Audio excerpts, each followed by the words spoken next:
Hi ಸ್ನೇಹಿತರೆ, ನಮಸ್ಕಾರ. Welcome back to the study channel. Hope you all are fantastic. ಸ್ನೇಹಿತರೆ, ಇವತ್ತಿನ ಈ ಒಂದು ವಿಡಿಯೋದಲ್ಲಿ 7ನೇ ತರಗತಿಯ ವಿಜ್ಞಾನಕ್ಕೆ ಸಂಬಂಧಪಟ್ಟಿರ್ತಕ್ಕಂಥ ಇಂಪಾರ್ಟೆಂಟ್ ಟಾಪಿಕ್ ಅನ್ನು ಡಿಸ್ಕಸ್ ಮಾಡ್ತಾ ಹೋಗೋಣ. ತುಂಬಾ ಜನ 7ನೇ ತರಗತಿಯ ವಿಜ್ಞಾನವನ್ನ ಮಾಡಿಕೊಡಿ ಸರ್, ಅದರಿಂದ ಹಲವಾರು ಪ್ರಶ್ನೆಗಳನ್ನ ಎಕ್ಸಾಮ್ ಅಲ್ಲಿ ಕೇಳ್ತಾ ಇರೋದನ್ನ ನೋಡ್ತಾ ಇದ್ದೀವಿ, ಸೊ ಕೈಂಡ್ಲಿ ಡೂ ಅಂತ ಹೇಳ್ತಾ ಇದ್ರೆ. ಅದಕ್ಕೋಸ್ಕರ ಇವತ್ತಿನ ಈ ಒಂದು ವಿಡಿಯೋದಲ್ಲಿ ಪ್ರಮುಖವಾಗಿ ಆಸಿಡ್ಸ್, ಬೇಸ್ ಮತ್ತೆ ಸಾಲ್ಟ್ ನ ಬಗ್ಗೆ ಅಧ್ಯಯನ ಮಾಡ್ತಾ ಹೋಗೋಣ.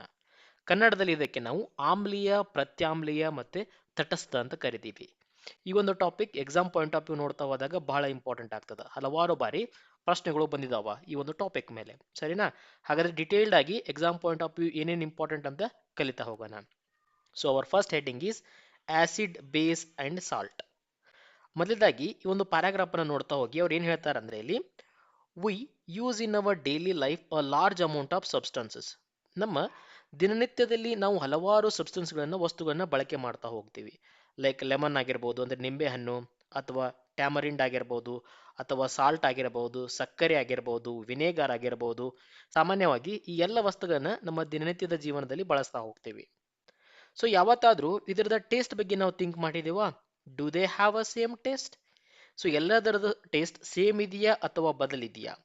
ಇದರಲ್ಲಿ ಕೆಲವೊಂದಿಷ್ಟು ಕಹಿಯಾಗಿರ್ತಕ್ಕಂಥದ್ದ ರುಚಿಯನ್ನ ಕೊಟ್ರೆ, ಇನ್ನು ಕೆಲವೊಂದಿಷ್ಟು ಹುಳಿಯಾಗಿರ್ತಕ್ಕಂಥದ್ದನ್ನ ಕೊಡ್ತಾವ. ಸೊ ಇದು ಬಹಳ ಇಂಪಾರ್ಟೆಂಟ್ ಆಗಿರ್ತಕ್ಕಂಥದ್ದು ನಮ್ಮ ಎಕ್ಸಾಮ್ ಪಾಯಿಂಟ್ ಆಫ್ ವ್ಯೂ ನೋಡ್ತಾ ಹೋದಾಗ. ನೋಡಿ, you find some of these substances are sour and some of these substances are bitter.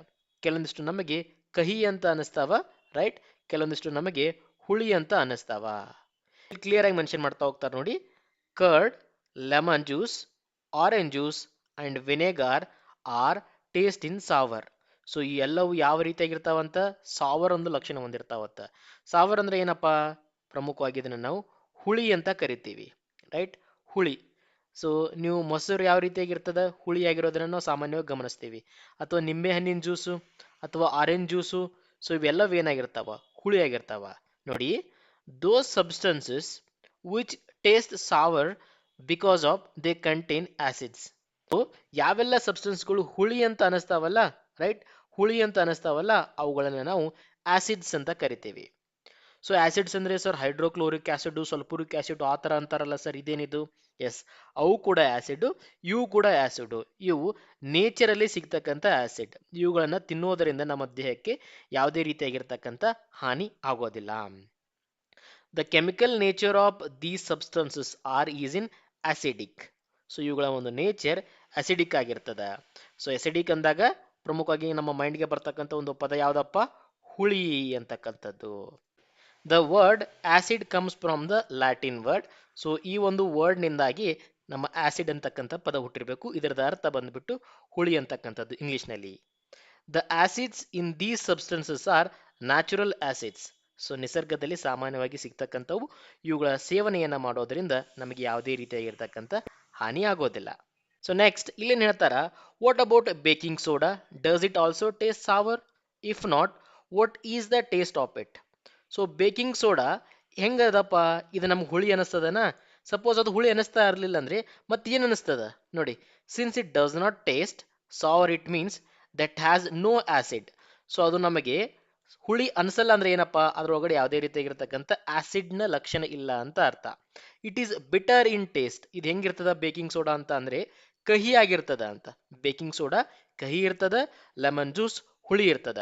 So ಯಾವೆಲ್ಲ ಸಬ್ಸ್ಟೆನ್ಸ್ಗಳು ಕಹಿ ಇರ್ತಾವಲ್ಲ, ಅವುಗಳನ್ನ ನಾವು ಬೇಸಸ್ ಅಂತ ಕರಿತೀವಿ. ಸೊ ಲಕ್ಷಣಗಳು ಇಂಪಾರ್ಟೆಂಟ್ ಆಗ್ತದೆ. ಆಸಿಡ್ ಅಂತ ಬಂದಾಗ ಅದು ಹುಳಿಯ ಲಕ್ಷಣವನ್ನ ಹೊಂದಿದ್ರೆ, ಬೇಸ್ ಅಂತ ಬಂದಾಗ ಅದು ಕಹಿಯ ಲಕ್ಷಣವನ್ನ ಹೊಂದಿರತಕ್ಕಂಥದ್ದು. ಸರಿನಾ? It is bitter in taste.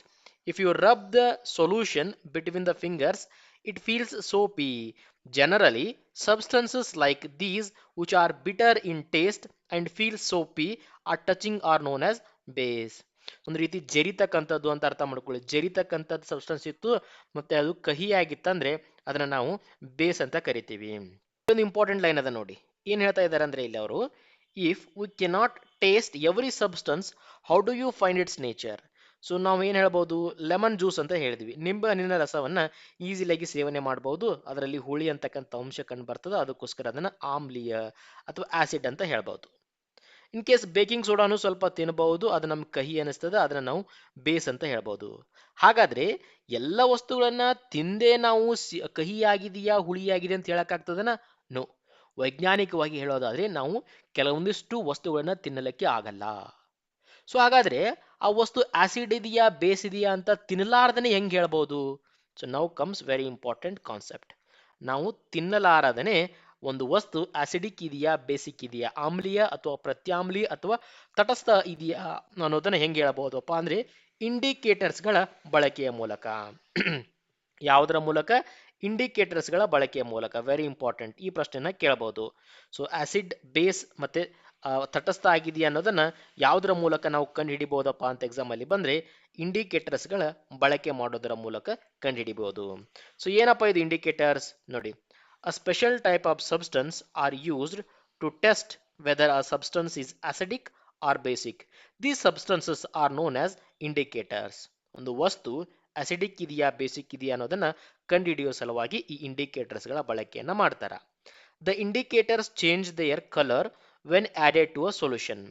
So ಒಂದು ದ್ರಾವಣಕ್ಕೆ, ರೈಟ್, ಒಂದು ದ್ರಾವಣಕ್ಕೆ ಈ ಒಂದು ಸೊಲ್ಯೂಷನ್ ಅನ್ನ, ಈ ಒಂದು ಇಂಡಿಕೇಟರ್ ಅನ್ನ ಆಡ್ ಮಾಡಿದಾಗ ಸಡನ್ ಆಗಿ ಅದರದ ಬಣ್ಣ ಬದಲಾವಣೆ ಆಗುತ್ತದೆ. ಸೊ ಇಂಡಿಕೇಟರ್ಸ್ ಅಂತ ಬಂದಾಗ keep this particular word in your mind. So ಇದು ಏನ್ ಮಾಡ್ತದಪ್ಪ ಅಂದ್ರೆ ಬಣ್ಣವನ್ನ ಬದಲಾವಣೆ ಮಾಡ್ತದ. ಬಣ್ಣ ಬದಲಾವಣೆಯ ಆಧಾರದ ಮೇಲೆ ಆ ಒಂದು ವಸ್ತು ಅಸಿಡಿಕ್ ಇದೆಯಾ ಅಥವಾ ಬೇಸಿಕ್ ಇದೆಯಾ ಅನ್ನೋ ಪಾಯಿಂಟ್ ಅನ್ನು ನಾವು ಹೇಳ್ತಾ ಹೋಗ್ತೀವಿ.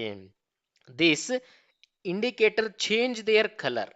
ಸೊ ಅದು ಬಣ್ಣವನ್ನ ಬದಲು ಮಾಡ್ತದೆ ಯಾವಾಗ? When added to a solution containing an acid or a basic substance. So acidic ಆಗಿರಬಹುದು ಅಥವಾ ಬೇಸಿಕ್ ಸಬ್ಸ್ಟೆನ್ಸ್ ಕೂಡ ಆಗಿರಬಹುದು.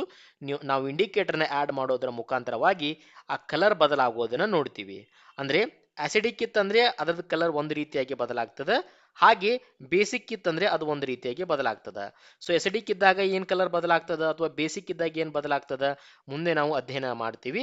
ಸದ್ಯಕ್ಕೆ ಇಂಡಿಕೇಟರ್ನ ಬಳಕೆ ಮಾಡೋದರ ಮೂಲಕ ಕಲರ್ ಚೇಂಜ್ ಆಗ್ತದೆ. ಆ ಕಲರ್ ಚೇಂಜ್ ಆದ್ರೆ ನಾವು ಅಸಿಡಿಕ್ ಇದೆಯಾ ಬೇಸಿಕ್ ಇದೆಯಾ ಅಂತ ಹೇಳ್ಬಹುದು. Turmeric, litmus and China rose petals ETC are some of the naturally occurring indicator. Very important. Example ಪ್ರಶ್ನೆ ಆಗ್ಬಿಡ್ತದ, which of the following is are naturally occurring indicators. ನಮಗೆ ನಿಸರ್ಗದಲ್ಲಿ ದೊರೆತಕ್ಕಂಥ ಈ ಕೆಳಗಿನವುಗಳಲ್ಲಿ ಯಾವುವು ಇಂಡಿಕೇಟರ್ಗಳನ್ನಾಗಿ ಬಳಕೆಯನ್ನ ಮಾಡಬಹುದು? ಸೊ ಯಾವ್ದಪ್ಪ? ಒಂದು ಟರ್ಮರಿಕ್. ಟರ್ಮರಿಕ್ ಅಂದ್ರೆ ನಮ್ಮ ಈ ಅರಿಶಿನ ಅಂತ ಹೇಳ್ತೀವಲ್ಲ ಕನ್ನಡದಲ್ಲಿ ನಾವು ಏನಂತ ಕರಿತೀವಿ? ಅರಿಶಿನ. ಸೊ ಅದು. ನೆಕ್ಸ್ಟ್ ಇನ್ನೊಂದು ಲಿಟ್ಮಸ್ ಅಂತ ಬರ್ತದ. Very important. ಲಿಟ್ಮಸ್ ಕಾಗದಗಳು ಅಂತ ಬರ್ತಾವ. ಆ ಲಿಟ್ಮಸ್ ಕಾಗದವು ಕೂಡ ನಮಗೆ ನಿಸರ್ಗದಲ್ಲಿಯೇ ಸಿಗ್ತಕ್ಕಂಥದ್ದು. ಯಾವ್ದರ ಮುಖಾಂತರ ಸಿಗ್ತದ? ಲೈಕೇನ್ ಅಂತಕ್ಕಂಥ ಒಂದು ಸಸ್ಯ ಬರ್ತದ, ಅದರ ಮುಖಾಂತರ ಸಿಗ್ತದ. ಯಾವ್ದರ ಮುಖಾಂತರ? ಲೈಕೇನ್ ಅಂತಕ್ಕಂಥ ಒಂದು ಸಸ್ಯದ ಮೂಲಕ. ಅದೇ ರೀತಿಯಾಗಿ ಚೀನಾ ರೋಸ್ ಪಟಲ್ಸ್ ಅಂತ ಬರ್ತಾವ, ಅವುಗಳ ಮುಖಾಂತರವನ್ನು ಕೂಡ ನಾವು ಆಸಿಡ್ ಇದೆಯಾ ಬೇಸ್ ಇದೆಯಾ ಅಂತ ಕಂಡುಹಿಡಿಬಹುದು. ಸೊ ಇವುಗಳನ್ನೆಲ್ಲವನ್ನು ಕೂಡ ನಾವು ಕೆಮಿಕಲ್ ಏನಾದರೂ ತಯಾರು ಮಾಡ್ತೀವಿದೀವಾ ಯಾವ್ದಾದ್ರು ಒಂದು ಫ್ಯಾಕ್ಟರಿಯಲ್ಲಿ? ನೋ. ಇವೆಲ್ಲವೂ ನಮಗೆ ಸಾಮಾನ್ಯವಾಗಿ ನಿಸರ್ಗದಲ್ಲೇ ಸಿಗ್ತಕ್ಕಂಥವು. ಸೊ ನೆನಪಿಟ್ಟುಕೊಳ್ಳಿ, turmeric, litmus and China rose are used as a naturally occurring indicators in the environment. ಹಾಗಾದ್ರೆ ಇಲ್ಲಿ ನೋಡ್ತಾ ಹೋಗೋಣ, ಇದು ಬಹಳ ಇಂಪಾರ್ಟೆಂಟ್ ಆಗ್ತದೆ exam point of view. Star mark. So ಯಾವ ಒಂದು ಆಸಿಡ್ ಯಾವ ಒಂದು ಸಬ್ಸ್ಟೆನ್ಸ್ ಅಲ್ಲಿ ಕಂಡು ಬರ್ತದ? ಮ್ಯಾಚ್ ದ ಫಾಲೋಯಿಂಗ್ ಅಲ್ಲಿ ಇದನ್ನ ಕೇಳಬಹುದು. ಪ್ರಮುಖವಾಗಿ ವಿನೇಗಾರ್ ಅಲ್ಲಿ ಕಂಡು ಬರ್ತಕ್ಕಂಥದ್ದು acetic acid. Very very important. So ನೆನಪಿಟ್ಟುಕೊಳ್ಳಿ, ಯಾವ ಒಂದು ಸಬ್ಸ್ಟೆನ್ಸ್ ಅಂದ್ರೆ ಯಾವ ಒಂದು ಆಸಿಡ್ ಆಮ್ಲ ಯಾವ ವಸ್ತುವಿನೊಳಗೆ ಕಂಡು ಬರ್ತದ? Formic acid ant biting. ನಮಗೆ ಸಪೋಸ್ ಏನಾದರೂ ಇರುವೆ ಕಡಿತಂದ್ರೆ ಅನ್ಕೊಳ್ಳಿ, ಅದು ಉರಿಲಿಕ್ಕೆ ಸ್ಟಾರ್ಟ್ ಆಗ್ತದೆ. ಸೊ ಇರುವೆ ಕಡಿದ್ರೆ ಯಾಕೆ ಉರಿಬೇಕು ಸರ್ ನಮಗೆ?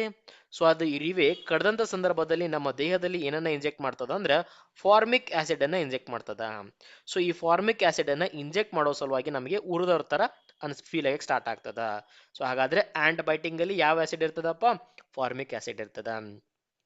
ಅದೇ ರೀತಿಯಾಗಿ ಸಿಟ್ರಸ್ ಫ್ರೂಟ್ಸ್ ಅಂದ್ರೆ ನಮ್ಮ ಈ ಆರೆಂಜ್ ಹಣ್ಣಾಗಿರ್ಬೋದು ಅಥವಾ ನಿಂಬೆ ಹಣ್ಣಾಗಿರ್ಬೋದು, ಇದ್ರೊಳಗಡೆ ಏನಿರ್ತದೆ? Citric acid. Important, P C ಅಲ್ಲಿ ಬಂದಿರತಕ್ಕಂಥ ಪ್ರಶ್ನೆ. ಲೆಮನ್ ಅಲ್ಲಿ ಯಾವ ಒಂದು ಆಸಿಡ್ ಇರ್ತದ? ಸಿಟ್ರಿಕ್ ಆಸಿಡ್ ಇರ್ತದ. ಅದೇ ರೀತಿಯಾಗಿ ಮೊಸರಿನಲ್ಲಿ ಯಾವ ಒಂದು ಆಮ್ಲ ಇರ್ತದ ಅಂತ ಹಲವಾರು ಬಾರಿ ಬಂದಿದೆ, ಅದರೊಳಗಡೆ ನಮಗೆ ಲ್ಯಾಕ್ಟಿಕ್ ಆಮ್ಲ ಇರೋದು ಕಂಡು ಬರ್ತದ. ಅದೇ ರೀತಿಯಾಗಿ ಸ್ಪಿನಚ್ ಅಂತ ನೋಡ್ತಾ ಹೋದಾಗ ಆಕ್ಸಾಲಿಕ್ ಆಸಿಡ್ ಮತ್ತೆ ನಾರ್ಮಲ್ ಆಗಿ ಆಮ್ಲ ಮತ್ತೆ ಸಿಟ್ರಸ್ ಫ್ರೂಟ್ಸ್ ಅಂತ ಬಂದಾಗ ಅಸ್ಕಾರ್ಬಿಕ್ ಆಸಿಡ್ ಇರೋದನ್ನು ಕೂಡ ನೋಡ್ತೀವಿ ನಾವು. ವಿಟಮಿನ್ ಸಿ ಕೆಮಿಕಲ್ ನೇಮ್ ಏನಂತ ಕೇಳಿದ್ರು ಕೂಡ ಅಸ್ಕಾರ್ಬಿಕ್ ಆಸಿಡ್ ಅಂತಾನೆ ಗೊತ್ತಿರಬೇಕು. ಅದೇ ರೀತಿಯಾಗಿ ಟ್ಯಾಮರಿಂಡು ಮತ್ತೆ ಈ ನಮ್ಮ ಗ್ರೇಪ್ಸು ಅಥವಾ ಅನ್ರೈಫಂಡ್ ಮ್ಯಾಂಗೋ ಹಣ್ಣಾಗದಿರೋ ಮಾವಿನಕಾಯಿಯಲ್ಲಿ ಟರ್ಟರಿಕ್ ಆಮ್ಲ ಕಂಡು ಬರ್ತದ. Very very important. ಯಾವ ಆಮ್ಲ ಕಂಡು ಬರ್ತದ? ಟರ್ಟರಿಕ್ ಆಮ್ಲ. So all these acids mentioned above occur in the nature. So ಇವೆಲ್ಲವೂ ನಮಗೆ ನಿಸರ್ಗದಲ್ಲೇ ಸಿಗ್ತಕ್ಕಂಥದ್ದು. ಸೊ ಈಗ ಮತ್ತೆ ಮತ್ತೆ ಹೇಳ್ತಾ ಇದ್ದೀನಿ ಸ್ನೇಹಿತರೆ, ಈ ಒಂದು ಏನ್ ಟೇಬಲ್ ಕಾಣಿಸ್ತಿದೆಯಲ್ಲ ನಿಮಗೆ, ದಿಸ್ ಇಸ್ ವೆರಿ ಇಂಪಾರ್ಟೆಂಟ್. ಸರಿ, ಯಾವ ಒಂದು ಸಬ್ಸ್ಟೆನ್ಸ್ ಅಲ್ಲಿ ಯಾವ ಒಂದು ಬೇಸ್ ಇದೆ ಅಂತ ತಿಳ್ಕೊತಾ ಹೋಗ್ಬೇಕು. ಅಂದ್ರೆ ಯಾವ ಒಂದು ಸಬ್ಸ್ಟೆನ್ಸ್ ಅಲ್ಲಿ ಪ್ರತ್ಯಾಮ್ಲಗಳು ಯಾವ್ಯಾವ ಇದಾವ. ಇಷ್ಟೊತ್ತು ನಾವು ಆಮ್ಲಗಳ ಬಗ್ಗೆ ತಿಳ್ಕೊಂಡ್ವಿ. ಆರೆಂಜ್ ಅಲ್ಲಿ ಯಾವ ಆಮ್ಲ ಇದೆ, ರೈಟ್, ಅಥವಾ ಗ್ರೇಪ್ಸ್ ಅಲ್ಲಿ ಯಾವ ಆಮ್ಲ ಇದೆ. ಹಾಗೆ ಲೈಮ್ ವಾಟರ್ ಏನದ? ಲೈಮ್ ವಾಟರ್ ನಮ್ಮ ಪ್ರಮುಖ ಕಂಡು ಬರೋದು ಸ್ನೇಹಿತರೆ, very important, calcium hydroxide. Lime water ಅಲ್ಲಿ calcium hydroxide, CaOH, calcium hydroxide. ಅದೇ ರೀತಿಯಾಗಿ ವಿಂಡೋ ಕ್ಲೀನರ್ ಅಂತ ನೋಡ್ತಾ ಹೋದಾಗ ನಮಗೆ ಅಮೋನಿಯಂ ಹೈಡ್ರಾಕ್ಸೈಡ್ ಸಿಗ್ತದೆ. ಸೋಪ್ನಲ್ಲಿ ಸೋಡಿಯಂ ಹೈಡ್ರಾಕ್ಸೈಡ್ ಅಥವಾ ಪೊಟ್ಯಾಸಿಯಂ ಹೈಡ್ರಾಕ್ಸೈಡ್. ಅದೇ ರೀತಿಯಾಗಿ ಮಿಲ್ಕ್ ಆಫ್ ಮೆಗ್ನೀಷಿಯಾದಲ್ಲಿ magnesium hydroxide, very important. Milk of ಮೆಗ್ನೀಷಿಯಾದಲ್ಲಿ ಯಾವ ಒಂದು ಪ್ರತ್ಯಾಮ್ಲ ಇರ್ತದಪ್ಪ? ಮ್ಯಾಗ್ನೇಸಿಯಂ ಹೈಡ್ರಾಕ್ಸೈಡ್ ಇರ್ತದ.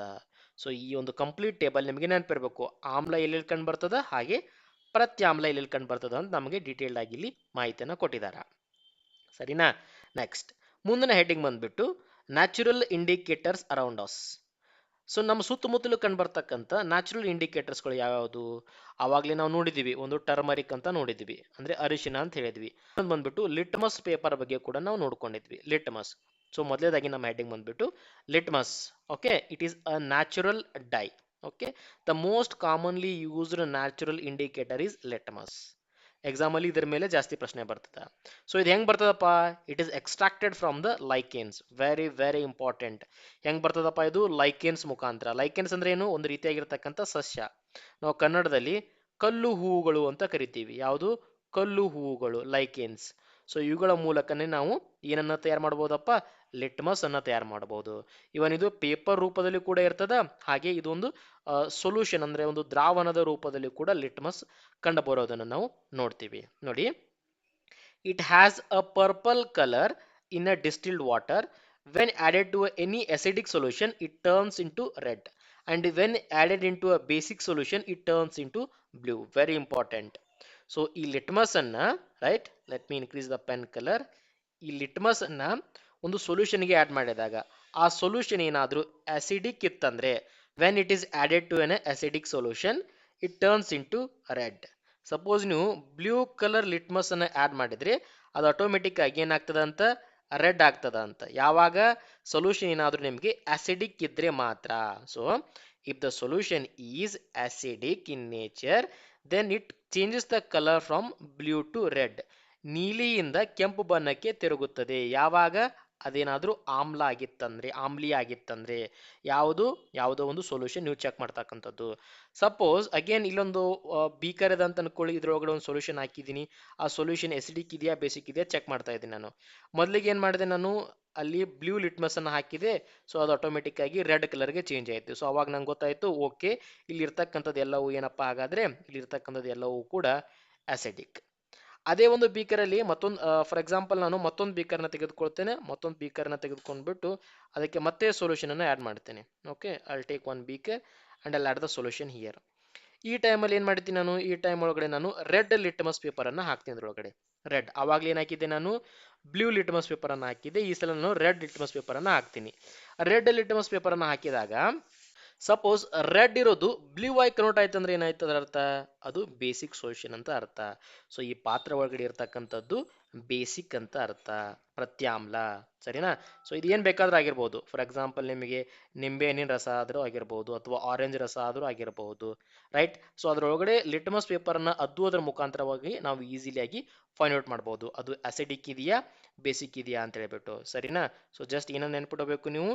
ಅಸಿಡಿಕ್ ಇತ್ತಂದ್ರೆ ಬ್ಲೂ ಇದ್ರೆ ರೆಡ್ ಆಗ್ತದೆ. ಸಪೋಸ್ ಬೇಸಿಕ್ ಇತ್ತಂದ್ರೆ ರೆಡ್ ಇತ್ತಂದ್ರೆ ಅದು ಬ್ಲೂ ಆಗ್ತದೆ, ರೈಟ್. ಸೊ ಈ ಒಂದು ಇಂಪಾರ್ಟೆಂಟ್ ವರ್ಡ್ಸ್ ನೆನ್ಪಿಟ್ಕೊಬೇಕು, ಇಂಗ್ಲಿಷ್ ಲೆಟರ್ಸ್. ನೋಡಿ, when added to an acidic solution it turns red, and when added to a basic solution, it turns blue. It is available in the form of solution or in the form of strip of paper. ನಮಗದೊಂದು solution ದ್ರಾವಣದ ರೂಪದಲ್ಲಿ ಅಂದ್ರೆ ನೀರಿನ ರೂಪದಲ್ಲೂ ಕೂಡ ಸಿಗ್ತದ ಈ litmus, ಅಥವಾ ಒಂದು ಹಾಳೆಯ ರೂಪದಲ್ಲಿ ಕೂಡ ಸಿಗ್ತದ.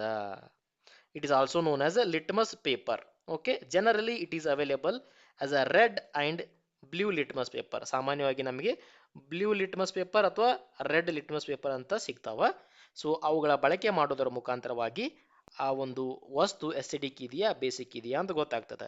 ಸಪೋಸ್ ಅದು ಎಸಿಡಿಕ್ ಇತ್ತಂದ್ರೆ ಆ ಪೇಪರನ್ನು ಯೂಸ್ ಮಾಡಿದಾಗ ಬ್ಲೂ ಇದ್ದಂಥ ಕಲರ್ ಆಟೋಮೆಟಿಕ್ ಆಗಿ ರೆಡ್ ಆಗ್ತದೆ. ಒಂದು ಪಾತ್ರೆಯಲ್ಲಿ ನೀವು ಆ ಸೊಲ್ಯೂಷನ್ ಅನ್ನು ಹಾಕಿ ಅದರೊಳಗಡೆ ಲಿಟ್ಮಸ್ ಪೇಪರ್ ಅನ್ನು ಹಾಕಿದ್ರೆ ಅನ್ಕೊಳ್ಳಿ, ಸೊ ಬ್ಲೂ ಲಿಟ್ಮಸ್ ಪೇಪರ್ ಅನ್ನು ಅದ್ದಿದಾಗ ಆ ಲಿಟ್ಮಸ್ ಪೇಪರ್ ಆಟೋಮೆಟಿಕ್ ಆಗಿ ಏನಾಗ್ತದೆ, ರೆಡ್ ಆಗಿ ಕನ್ವರ್ಟ್ ಆಗ್ತದೆ. ಅವಾಗ ಅದು ಅಸಿಡಿಕ್ ಅಂತ ಹೇಳಬೇಕು.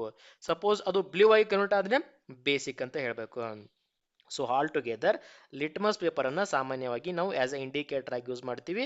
ಇದು ನಮಗೆ ನಿಸರ್ಗದಲ್ಲಿ ದೊರೆತಕ್ಕಂಥದ್ದು, ನ್ಯಾಚುರಲಿ ಆಕರಿಂಗ್ ಇಂಡಿಕೇಟರ್ ಅಂತ ಟೋಟಲ್ ಆಗಿ ಅರ್ಥ ಮಾಡ್ಕೋಬೇಕಾಗಿರ್ತಕ್ಕಂಥ ಪಾಯಿಂಟ್. ಸೊ ಅದೇ ರೀತಿಯಾಗಿ ಇನ್ನೊಂದು ನಾವು ಅರ್ಥ ಮಾಡ್ಕೊಂಡಿರೋದು ಯಾವುದು, ಟರ್ಮರಿಕ್ ಅನ್ನು ಕೂಡ ನಾವು naturally occurring substance, naturally occurring indicator ಅಂತ ಹೇಳಿದ್ವಿ. ಅದೇ ರೀತಿಯಾಗಿ ಮೂರನೇದಾಗಿ ಮತ್ತೊಂದು ಏನು ಹೇಳಿದ್ವಿ ನಾವು, ಮೂರನೇದಾಗಿ ಹೇಳಿರ್ತಕ್ಕಂಥದ್ದು China rose as a indicator. ನೋಡಿ ಇಲ್ಲಿ ಕಾಣಿಸ್ತಾ ಇದೆಯಲ್ಲ, ಚೀನಾ ರೋಸ್ ಇದು. ಸೊ ಈ ಟೋಟಲಿ ಮೂರನ್ನು ನಾವು ಸಾಮಾನ್ಯವಾಗಿ ನಿಸರ್ಗದಲ್ಲಿ ದೊರೆತಕ್ಕಂಥ ಇಂಡಿಕೇಟರ್ಸ್ ಅಂತ ಹೇಳಿದ್ದೀವಿ. ಸರಿನಾ? Next, what is important for our exam ಇಲ್ಲಿದೆ ಅಲ್ಲ, ಈ ಒಂದು ಪ್ಯಾರಾಗ್ರಾಫ್ ಬಹಳ ಇಂಪಾರ್ಟೆಂಟ್ ನೋಡಿ. As you all familiar with the term acid rain, have you ever wondered right about the damaging of effect of acid rain? Acid rain ಇಂದ ಏನು effect ಆಗ್ತದೆ, ಹೆಂಗೆ ಆಗ್ತದೆ ಅಂತ ಯಾವತ್ತಾದ್ರೂ ಥಿಂಕ್ ಮಾಡಿದ್ದೀರಾ? ಎಸ್ ಸರ್, ನಾವು ಥಿಂಕ್ ಮಾಡಿದ್ದೀವಿ. ನೋಡಿ, as the name indicates, the rain containing excess of acid is called acid rain. So ಮಳೆ ಆಗ್ತಕ್ಕಂಥ ಸಂದರ್ಭದಲ್ಲಿ ರೈಟ್, ಮಳೆ ಆಗ್ತಕ್ಕಂಥ ಸಂದರ್ಭದಲ್ಲಿ ನೀರಿನೊಳಗಡೆ ಆಸಿಡ್ನ ಪ್ರಮಾಣ, ಆಮ್ಲೀಯತೆಯ ಪ್ರಮಾಣ ಜಾಸ್ತಿ ಇತ್ತಂದ್ರೆ ಅದನ್ನ ನಾವು ಆಸಿಡ್ ರೈನ್ ಅಂತ ಕರಿತೀವಿ. ನೋಡಿ, a name indicates a rain containing excess of acid. ಮಳೆ ಒಳಗಡೆ ಆಸಿಡ್ನ ಪ್ರಮಾಣ ಜಾಸ್ತಿ ಇದ್ರೆ ಅದನ್ನ ನಾವು ಆಸಿಡ್ ರೈನ್ ಅಂತ ಕರಿತೀವಿ. when do these acids come from? where do these acids come from? ಎಲ್ಲಿಂದ ಬರ್ತದಪ್ಪ ಇದು ಆಸಿಡ್? ಸೊ ನಾವು ಹೇಳಿದ್ವಿ ಮಳೆ ಆಗ್ಬೇಕಾದ್ರೆ ಅದರೊಳಗಡೆ ಆಸಿಡ್ನ ಪ್ರಮಾಣ ಜಾಸ್ತಿ ಇದ್ರೆ, ಸೊ ಅಂದ್ರೆ ಆಕಾಶದಿಂದ ಬರ್ಬೇಕಂದ ಸಂದರ್ಭದಲ್ಲಿ ಆ ಮಳೆ ಹನಿ ಒಳಗಡೆ ಆಟೋಮೆಟಿಕ್ ಆಗಿ ಈ ಒಂದು ಆಮ್ಲೀಯತೆ ಇರ್ತದನ? ನೋ, ಅಲ್ಲಿ ಇರೋದಿಲ್ಲ ನಮಗೆ. ಅದೆಲ್ಲಿ ಬರ್ತದಪ್ಪ ನೋಡಿ, the rain becomes acidic because carbon dioxide, sulphur dioxide and nitrogen dioxides dissolve in the rain drops. So ಸಾಮಾನ್ಯವಾಗಿ ಕಾರ್ಬನ್ ಡೈಆಕ್ಸೈಡ್ CO2 ಅಥವಾ ಸಲ್ಫರ್ ಡೈಆಕ್ಸೈಡ್ S2O ಅಥವಾ ನೈಟ್ರಸ್ ಆಕ್ಸೈಡ್, ಸೊ ಈ ಮೂರು ನೀರಿನೊಂದಿಗೆ ಸೇರಿ ನಮಗೆ ಆಸಿಡ್ ರೈನ್ ಅನ್ನ ಉಂಟು ಮಾಡ್ತಾವ. ಸೊ ಇವು ಎಲ್ಲಿ ಹುಟ್ಕೋತಪ್ಪ, ಹೆಂಗ್ ಬರ್ತದ ಇದು ನಮಗೆ? ಸಲ್ಫರ್ ಡೈಆಕ್ಸೈಡ್ ಹೆಂಗ್ ಹುಟ್ಕೋತದ, ಅಥವಾ ಕಾರ್ಬನ್ ಡೈಆಕ್ಸೈಡ್ ಇಲ್ಲಿಂದ ಉತ್ಪತ್ತಿ ಆಗ್ತದ, ನೈಟ್ರೋಜನ್ ಡೈಆಕ್ಸೈಡ್ ಇಲ್ಲಿಂದ ಬರ್ತದ, which are released into the air as a pollutant. So ಅವು ನಮ್ಮ ವಾತಾವರಣಕ್ಕೆ ಆಸ್ ಅ ಪೊಲ್ಯೂಟೆಂಟ್ ಆಗಿ ಎಂಟರ್ ಆಗ್ತಾವ. ಯಾವುದೋ ಒಂದು ಕೈಗಾರಿಕೆಯಿಂದನಾಗಿರ್ಬೋದು, ಅತಿಯಾದ ವಾಹನಗಳ ಬಳಕೆಯಿಂದನಾಗಿರ್ಬೋದು. ಸೊ ಸಾಮಾನ್ಯವಾಗಿ ವಾತಾವರಣದಲ್ಲಿ ಇವುಗಳ ಪ್ರಮಾಣ ಜಾಸ್ತಿ ಆದರೆ ಕಾರ್ಬನ್ ಡೈಆಕ್ಸೈಡ್, ಸಲ್ಫರ್ ಡೈಆಕ್ಸೈಡ್ ಹಾಗೆ ನೈಟ್ರೋಜನ್ ಆಕ್ಸೈಡ್, ಈ ಮೂರು ವರ್ಡ್ ನೆನಪಿಡಬೇಕು ನೀವು. ಯಾವುದರಿಂದ ಆಸಿಡ್ ರೈನ್ ಆಗ್ತದೆ ಅಂತ ಎಕ್ಸಾಮ್ ಅಲ್ಲಿ ಕೇಳ್ತಾರ, ಸಾಮಾನ್ಯವಾಗಿ ಇವುಗಳನ್ನ ಕೊಟ್ಟಿರ್ತಾರ, ನೈಟ್ರೋಜನ್ ಆಕ್ಸೈಡ್ ಹಾಗೆ ಸಲ್ಫರ್ ಡೈಆಕ್ಸೈಡ್. ಸೊ ಎರಡನ್ನು ಕೂಡ ನೆನಪಿಡಬೇಕು. ಅವು ನೀರಿನೊಂದಿಗೆ ಮಿಶ್ರವಾದಾಗ, ನೀರಿನೊಂದಿಗೆ ಸೇರಿದಾಗ ನೀರು ಆಮ್ಲೀಯತೆಯ ಪ್ರಮಾಣ ಜಾಸ್ತಿ ಆಗ್ತದೆ, ಅದನ್ನು ನಾವು ಆಸಿಡ್ ರೈನ್ ಅಂತ ಕರಿತೀವಿ. ಈ ಆಸಿಡ್ ರೈನ್ ಇಂದ ಏನಾದರೂ ಸಮಸ್ಯೆ ಇದೆಯಾ? ಎಸ್, ನೋಡಿ, it dissolves in a raindrops to form a carbonic acid, sulfuric acid and nitric acid respectively. Acid rain cause the damage to the buildings, historical monuments, plants and animals. So ಆಮ್ಲೀಯತೆಯಿಂದ ಕೂಡಿರ್ತಕ್ಕಂಥ ಆ ನೀರು ಯಾವುದಾದ್ರೂ ಒಂದು building ಮೇಲೋ ಅಥವಾ historical monument ಮೇಲೋ ಅಥವಾ plant ಅಥವಾ animal ಮೇಲೆ ಬಿದ್ದಾಗ ಡ್ಯಾಮೇಜ್ ಆಗುವ ಸಾಧ್ಯತೆ ಇರ್ತದೆ ಅಂತ ಹೇಳ್ತಾರೆ. So all together exam point of view ಏನು ಇಂಪಾರ್ಟೆಂಟ್ ಇಲ್ಲಿ, ಇದು ಇಂಪಾರ್ಟೆಂಟ್, ಸಲ್ಫರ್ ಡೈಆಕ್ಸೈಡ್ ಹಾಗೆ ನೈಟ್ರೋಜನ್ ಡೈಆಕ್ಸೈಡ್ ಇದೆರಡನ್ನು ನೀವು ನೆನಪಿಟ್ಕೋಬೇಕಾಗ್ತದ. ಸರಿನಾ? ಸೊ ಆಮ್ಲದ ಬಗ್ಗೆ ಗೊತ್ತಾಯ್ತು, ಪ್ರತ್ಯಾಮ್ಲದ ಬಗ್ಗೆ ಗೊತ್ತಾಯ್ತು. ಇನ್ನು ಮುಂದೆ ಉಳಿದಿರ್ತಕ್ಕಂಥದ್ದು ಯಾವುದು? ನ್ಯೂಟ್ರಲೈಸೇಷನ್, ತಟಸ್ಥ ಅಂತ ಇನ್ನೊಂದು ಬರ್ತದೆ. ಸೊ ಅದು ನಮ್ದು ಆಸಿಡ್ ಲಿಸ್ಟಿಗೂ ಬರಲ್ಲ, ಬೇಸ್ ಲಿಸ್ಟಿಗೂ ಬರಲ್ಲ. ಇನ್ನೊಂದು ಬರ್ತಕ್ಕಂಥದ್ದು ತಟಸ್ಥ. ನೋಡಿ ಇಲ್ಲಿ ಹೇಳ್ತಾ ಹೋಗ್ತಾರ, we are learned acid turns blue litmus red and base turns red litmus into blue. Already ಕಲ್ತಿದ್ವಿ ನಾವು. Acid turns blue litmus into red. Likewise, base turns red litmus into blue. Already ಈ ಒಂದು ಲೆಟರ್ನ ಹೇಳ್ಕೊಟ್ಟಿದ್ದೀನಿ ನಿಮಗೆ, ರೈಟ್? ಸೊ ಈ ರೀತಿ ಆಗ್ತದೆ ಅಂತ. Let us know what happens when acid is mixed with base. Suppose acid ಜೊತೆ ಬೇಸ್ ಏನಾದರೂ ಮಿಕ್ಸ್ ಆದರೆ ಏನಾಗ್ತದೆ? ಆಗ್ಬೋದಲ್ಲ, ನ್ಯಾಚುರಲ್ ಆಕರಿಂಗ್ ಅಲ್ಲ, ಎಲ್ಲವೂ ಕೂಡ ಆಸಿಡ್ ಜೊತೆ ಬೇಸ್ ಮಿಕ್ಸ್ ಆಗುವ ಸಾಧ್ಯತೆ ಇದೆ. ಆಮ್ಲದ ಜೊತೆ ಪ್ರತ್ಯಾಮ್ಲ ಮಿಕ್ಸ್ ಆಗುವ ಸಾಧ್ಯತೆಗಳು ಜಾಸ್ತಿ ಇದಾವ. ಸೊ ಮಿಕ್ಸ್ ಆದ್ರೆ ಏನಾಗ್ತದೆ ಅದನ್ನ ಅವರು ಇಲ್ಲಿ ಡಿಸ್ಕಸ್ ಮಾಡ್ತಾ ಹೋಗ್ತಾರೆ ನೋಡಿ. We are going to use an indicator you have not used so far. It is called phenolphthalein. So ಇವಾಗ ಅವರು ಪೆನಾಪ್ತಲಿನ್ ಅಂತಕ್ಕಂಥ ಒಂದು ಇಂಡಿಕೇಟರ್ನ ಬಗ್ಗೆ ಸ್ವಲ್ಪ ಮಾಹಿತಿಯನ್ನು ಹೇಳ್ತಾ ಹೋಗ್ತಾರೆ. ಸೊ ಇಷ್ಟೊತ್ತು ನಾವು ನ್ಯಾಚುರಲಿ ಆಕರಿಂಗ್ ಇಂಡಿಕೇಟರ್ಸ್ ಬಗ್ಗೆ ನೋಡ್ತಾ ಹೋದ್ವಿ. ಟರ್ಮರಿಕ್ ಆಗಿರ್ಬೋದು, ಅಥವಾ ರೋಸ್ ಆಗಿರ್ಬೋದು, ಅಥವಾ ನಮ್ಮ ಲೈಕೇನ್ ಆಗಿರ್ಬೋದು, ರೈಟ್? ಅವುಗಳ ಬಗ್ಗೆ ಅಧ್ಯಯನ ಮಾಡ್ತೇವೆ, ನ್ಯಾಚುರಲ್ ಆಕರಿಂಗ್. ಸೊ ಇಲ್ಲೊಂದು ಕಲಿತಾ ಹೋಗ್ತೀವಿ ಹೊಸದಾಗಿ, ಅದುವೇ ಪೆನಾಪ್ತಲಿನ್. ಸೊ ಏನಪ್ಪ ಪೆನಾಪ್ತಲಿನ್ ಇದು ನೋಡಿ, ಇಲ್ಲೊಂದು ಡಯಾಗ್ರಾಮ್ ಅಲ್ಲಿ ಎಕ್ಸ್ಪ್ಲೇನ್ ಮಾಡ್ತಾ ಹೋಗಿದ್ದಾರೆ. ಏನು ಹೇಳ್ತಾರೆ ಅಂದ್ರೆ ಅವರು, fill 1/4 of test tube with dilute hydraulic acid. So ಇಲ್ಲಿ ಒಂದು ಟೆಸ್ಟ್ ಟ್ಯೂಬ್ ಅನ್ನು ತೆಗೆದುಕೊಂಡಿದ್ದಾರೆ, ಅದ್ರ ಒಳಗಡೆ ಅವ್ರು ಏನ್ ಮಾಡ್ತಾ ಇದ್ದಾರೆ, ಆಸಿಡ್ ಅನ್ನ ಆಡ್ ಮಾಡ್ತಾ ಇದ್ದಾರೆ. ಯಾವುದನ್ನ ಆಡ್ ಮಾಡ್ತಾ ಇದ್ದಾರೆ? ಹೈಡ್ರೋಕ್ಲೋರಿಕ್ ಆಸಿಡ್, HCl ಅನ್ನ ಆಡ್ ಮಾಡ್ತಾ ಇದ್ದಾರೆ. ಓಕೆ, ಸೊ HCl ಅನ್ನ ಆಡ್ ಮಾಡಿಬಿಟ್ಟು ಅದರದ ಕಲರ್ ಅನ್ನ ನೋಟ್ ಮಾಡ್ಕೋತಾ ಇದ್ದಾರೆ, ಅದರ ಬಣ್ಣ ಯಾವ ರೂಪದಲ್ಲಿ ಇದೆ ಅಂತ ಬರ್ಕೋತಾ ಇದ್ದಾರೆ. ಅದಾದ ನಂತರ ನೋಟ್ ಡೌನ್ ದ ಕಲರ್. ಆಮೇಲೆ note down the colour of phenolphthalein. Even phenolphthalein colour ಕೂಡ ನೋಟ್ ಮಾಡ್ಕೋತಾ ಇದ್ದಾರೆ ನೋಡಿ. ಇಂಡಿಕೇಟರ್ ಅಂತ ಕೊಟ್ಟ ಇದ್ದಾರ ಇದನ್ನ. ಸೊ ಮೊದಲಿಗೆ ಆ ಒಂದು ಟೆಸ್ಟ್ ಟ್ಯೂಬ್ ಅನ್ನು ತೆಗೆದುಕೊಂಡ್ಬಿಟ್ಟು ಅದಕ್ಕೆ ಆಸಿಡ್ ಅನ್ನ ಆಡ್ ಮಾಡಿದ್ರು, ಆಮೇಲೆ ಇಂಡಿಕೇಟರ್ ಅನ್ನು ಕೂಡ ಆಡ್ ಮಾಡಿದ್ರು. ಆಸಿಡ್ ಆಡ್ ಮಾಡಬೇಕಾದ್ರೆ ಕಲರ್ ಏನಿತ್ತು ಅದನ್ನ ಬರ್ಕೊಂಡ್ರು, ಆಮೇಲೆ ಇಂಡಿಕೇಟರ್ ಆಡ್ ಮಾಡಬೇಕಾದ್ರೆ ಕಲರ್ ಏನಿತ್ತು ಅದನ್ನ ಬರ್ಕೊಂಡ್ರು. ಇಂಡಿಕೇಟರ್ ಆಗಿ ಇಲ್ಲಿ ಯಾವ್ದನ್ನ ಯೂಸ್ ಮಾಡ್ತಾ ಇದ್ದಾರೆ ಅವರು? ಪೆನಾಪ್ತಲಿನ್ ಆಗಿ ಯೂಸ್ ಮಾಡ್ತಾ ಇದ್ದಾರೆ. ನೆಕ್ಸ್ಟ್ ಅದಾದ ನಂತರ ಇಷ್ಟಕ್ಕೆ ಮುಗೀತಿದ್ದು. ಅದಾದ ನಂತರ ಆಸಿಡ್ ಅನ್ನು ಹಾಕಿದ ನಂತರ ಅಥವಾ ಇಂಡಿಕೇಟರ್ ಹಾಕಿದ ನಂತರ add 2 to 3 drops of indicator to the acid. Now shake the test tube gently. Do you observe any changes in the color of the acid? So acid ಅನ್ನ ಹಾಕ್ಬಿಟ್ಟು ಇಂಡಿಕೇಟರ್ನ ಹಾಕ್ಬಿಟ್ಟು ಒಂದು 2 ರಿಂದ 3 ನಿಮಿಷ ಸ್ವಲ್ಪ ಅಳ್ಳಾಡಿಸಿ ನೋಡ್ರಿ, ಬಣ್ಣದಲ್ಲಿ ಏನಾದರೂ ಬದಲಾವಣೆ ಆಗ್ತದ ಅಂತ ಹೇಳ್ತಾ ಇದ್ದಾರೆ ನೋಡಿ. ಅದಾದ ನಂತರ ಸೊ ಆಸಿಡ್ ಇಂಡಿಕೇಟರ್ಗೆ ಬೇಸ್ ಅನ್ನ ಹಾಕಿ ಅಂತ ಹೇಳ್ತಾರೆ ಇಲ್ಲಿ ಅವರು, ರೈಟ್? ಆಸಿಡ್ ಮತ್ತೆ ಇಂಡಿಕೇಟರ್ ಜೊತೆಗೆ ಇವಾಗ ಬೇಸ್ ಅನ್ನ ಹಾಕಿ, ಬೇಸಿಕ್ ಸೊಲ್ಯೂಷನ್ ಅಂದ್ರೆ ಪ್ರತ್ಯಾಮ್ಲವನ್ನ, ಆಮ್ಲದ ಜೊತೆಗೆ ಇವಾಗ ಪ್ರತ್ಯಾಮ್ಲವನ್ನ ಮಿಕ್ಸ್ ಮಾಡ್ತಾ ಹೋಗ್ತೀವಿ ನಾವು ನೋಡಿ. Add to the acidic solution a drop of sodium hydroxide solution by the dropper. ಒಂದು ಡ್ರಾಪರ್ನ ಯೂಸ್ ಮಾಡ್ಕೊಂಡ್ಬಿಟ್ಟು ಆ ಒಂದು ಟೆಸ್ಟ್ ಟ್ಯೂಬ್ ಅಲ್ಲಿ ಇವಾಗ ಏನು ಮಾಡಿ, ಬೇಸನ್ನು ಆ್ಯಡ್ ಮಾಡಿ. ಬೇಸನ್ನು ಆ್ಯಡ್ ಮಾಡಿಬಿಟ್ಟು ಸ್ವಲ್ಪ ಸ್ಟಿರ್ ಮಾಡಿ, ಜೆಂಟಲ್ ಆಗಿ ಸ್ವಲ್ಪ ಅಳಗಾಡಿಸ್ತಾ ಹೋಗಿ.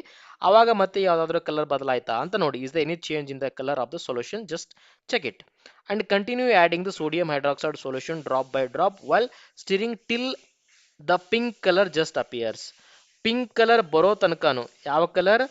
ಪಿಂಕ್ ಕಲರ್ ಬರೋ ತನಕನು ಸೋಡಿಯಂ ಹೈಡ್ರಾಕ್ಸೈಡ್ ಅಂದ್ರೆ ಬೇಸನ್ನು ಆ್ಯಡ್ ಮಾಡ್ತಾ ಹೋಗಿ ಅಂತ ಹೇಳ್ತಾ ಇದ್ದಾರೆ. ಇಲ್ಲಿ ತನಕ ಪಿಂಕ್ ಕಲರ್ ಬರೋ ತನಕ ಸೋಡಿಯಂ ಹೈಡ್ರಾಕ್ಸೈಡ್ ಅನ್ನು ಆ್ಯಡ್ ಮಾಡ್ತಾ ಹೋಗಿ. ಸೋಡಿಯಂ ಹೈಡ್ರಾಕ್ಸೈಡ್ ಅಂದ್ರೆ ಏನು? It is N a base, ಅಂದ್ರೆ ಪ್ರತ್ಯಾಮ್ಲ. ಈ ಒಂದು ಪರ್ಟಿಕ್ಯುಲರ್ ಎಕ್ಸಾಂಪಲ್ನಿಂದಾಗಿ ನಾವು ಕ್ಲಿಯರ್ ಕಾನ್ಸೆಪ್ಟ್ ಅನ್ನ ತಿಳ್ಕೊತಾ ಹೋಗ್ಬೋದು. ಮೊದಲಿಗೆ ಏನು ಮಾಡಿದ್ರು ಅವರು, ಒಂದು ಟೆಸ್ಟ್ ಟ್ಯೂಬ್ ಅನ್ನ ತಗೊಂಡ್ರು, ಅದಕ್ಕೆ ಆಸಿಡ್ ಹಾಕಿದ್ರು, ಆಮೇಲೆ ಅದಕ್ಕೆ ಇಂಡಿಕೇಟರ್ ಹಾಕಿದ್ರು, ಅದರ ಕಲರ್ ಅನ್ನ ನೋಟ್ ಮಾಡ್ಕೊಂಡ್ರು. ಏನು ಕಲರ್ ಇದಪ್ಪ? ಯಾವುದೇ ರೀತಿಯಾಗಿರ್ತಕ್ಕಂಥ ಬಣ್ಣ ಬಂದಿರಲಿಲ್ಲ. ಆಮೇಲೆ ಏನು ಮಾಡಿದ್ರು, ಇದೇ ಒಂದು ಟೆಸ್ಟ್ ಟ್ಯೂಬಿಗೆ ಬೇಸನ್ನು ಆ್ಯಡ್ ಮಾಡಿದ್ರು. ಬೇಸ್ ಆಗಿ ಏನನ್ನ ಆ್ಯಡ್ ಮಾಡಿದಾರಪ್ಪ ಅವರು? ಸೋಡಿಯಂ ಹೈಡ್ರಾಕ್ಸೈಡ್ ಅನ್ನು ಆ್ಯಡ್ ಮಾಡಿದ್ರು, NaOH ಅನ್ನು ಆ್ಯಡ್ ಮಾಡಿದ್ರು. NaOH ಅನ್ನು ಆ್ಯಡ್ ಮಾಡಿ ಸ್ವಲ್ಪ ಅಳಗಾಡಿಸ್ತಾ ನೋಡಿದಾಗ ಏನಾಯ್ತು, ಆಟೋಮೆಟಿಕ್ ಆಗಿ ಅದು ಪಿಂಕ್ ಕಲರ್ ಬಣ್ಣಕ್ಕೆ ತಿರುಗ್ತಾ ಹೋಯ್ತು. ಯಾವ ಒಂದು ಬಣ್ಣಕ್ಕೆ? ಪಿಂಕ್ ಕಲರ್ ಬಣ್ಣಕ್ಕೆ ತಿರುಗ್ತಾ ಹೋಯ್ತು. ಸೊ ಅದಾದ ನಂತರ ಏನ್ ಮಾಡ್ತಾರೆ ಅವರು, ಪಿಂಕ್ ಕಲರ್ ಬಣ್ಣಕ್ಕೆ ತಿರುಗಿದ ನಂತರ ಮತ್ತೆ ಏನ್ ಮಾಡ್ತಾರೆ, HCl ಅನ್ನು ಆ್ಯಡ್ ಮಾಡ್ತಾರೆ ನೋಡಿ. ನಾವು add 1 more drop of hydrochloric acid. Hydrochloric acid ಹಾಕಿದ ಮೇಲೆ ಮತ್ತೆ ಅಳಗಡೆ ಸ್ಟಾರ್ಟ್ ಮಾಡ್ತಾರೆ. ಅಳಗಡೆ ಸ್ಟಾರ್ಟ್ ಮಾಡೋಣ ಮತ್ತೆ ಅದರ ಕಲರ್ ಹೋಗ್ತದೆ.